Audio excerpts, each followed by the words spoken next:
Le PSG accroché par Newcastle en Ligue des Champions, les Bleus en finale de la Coupe du Monde U17 de football, le HC Nantes qualifié pour le tour principal de la Ligue européenne de handball, ou encore un relais féminin qui sera bien spécial en biathlon, c'est le menu de la revue sport du 29 novembre 2023.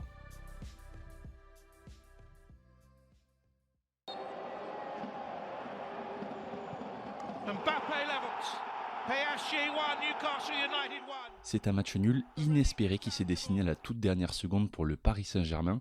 Kylian Mbappé a arraché l'égalisation sur pénalty pour son équipe au bout du temps additionnel, permettant d'accrocher le 1 partout face à Newcastle. Pourtant ultra dominateurs, les Parisiens ont gâché de nombreuses occasions dans ce match et ont été punis par le réalisme clinique des Anglais dans le premier acte. Sur une frappe enroulée de l'ailier Miguel Almiron, Gianluigi Donnarumma repousse trop mollement la balle dans les pieds de l'attaquant suédois Alexander Isak, qui ne se prive pas d'ouvrir le score à bout portant.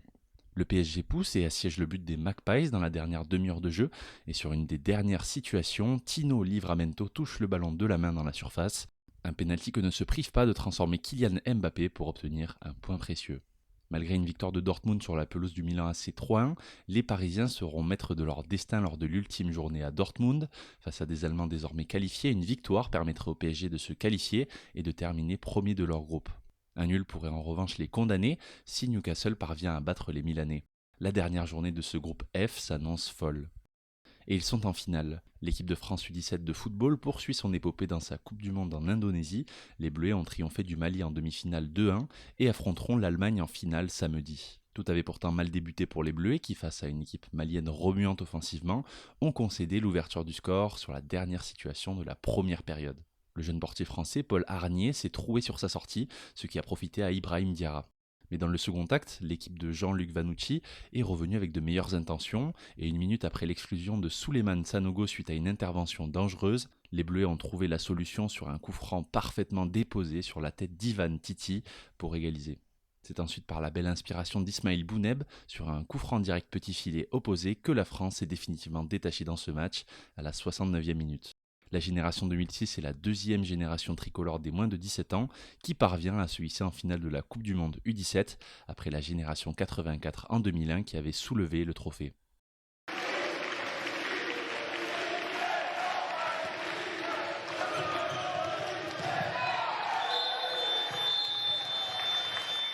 Le Handball Club de Nantes peut souffler. Grâce à une victoire de 4 buts d'écart face au Benfica Lisbonne, 34-38, les Nantais ont obtenu leur sésame pour le tour principal de la compétition avant leur dernier match de poule. Un duo s'est particulièrement illustré. Alexandre Calvacanti et Valero Rivera Folch ont respectivement inscrit 7 et 6 buts sans manquer la moindre tentative. Le portier nantais Victor Hallgrímsson a quant à lui repoussé 10 tentatives sur 39. Pour Chambéry, ce n'est malheureusement pas la même histoire. Battu à domicile par le vainqueur l'an passé, le Fuchs Berlin 31-36, la qualification devient complexe à aller chercher. Les Savoyards, troisième de leur groupe G, semblent en tout cas condamnés à l'exploit, puisqu'ils devront gagner chez le Dynamo Bucarest par 8 buts d'écart la semaine prochaine pour prendre la deuxième place aux Roumains. Et c'est dans un contexte inédit que les biathlètes françaises vont s'élancer pour leur relais cet après-midi.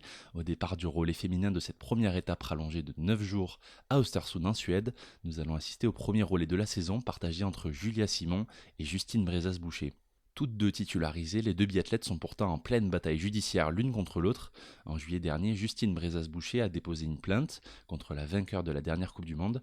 Julia Simon aurait soutiré de l'argent à cette dernière par une fraude à la carte bancaire. Et l'affaire a pris une telle ampleur médiatique que personne ne les voyait être alignés ensemble dans la même course. Ce sera finalement le cas. Reste à voir ce que cela donnera sur les skis.